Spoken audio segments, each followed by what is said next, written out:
Habari kwa ufupi, msajili ni Salum Aje. Kwanza ni muhtasari wake.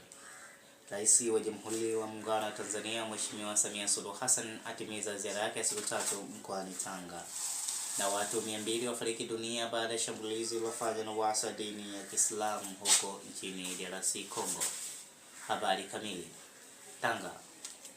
Rais wa Jamhuri ya Muungano wa Tanzania Mheshimiwa Samia Suluhu Hassan atimiza ziara yake ya siku 3 mkoani Tanga na kugundua baadhi ya changamoto zinazowakabili wananchi wa mkoa huo, ikiwepo ni miundombinu mibovu ya barabara ambapo inasababisha ajali nyingi hasa kipindi hiki cha mvua. Mwanahabari wetu Juma Sufyan kutoka mkoani Tanga ana habari kamili.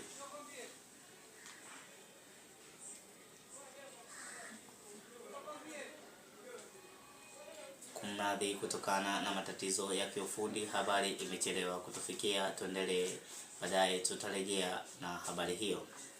Watu 200 wafariki dunia baada ya shambulizi lilofanywa na waasi wa dini ya Kiislamu kule nchini DRC Congo.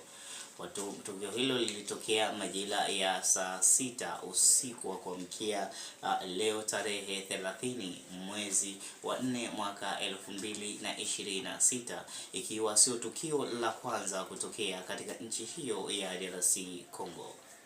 Mwanahabari wetu Juma Abdul kutoka DRC ana habari kamili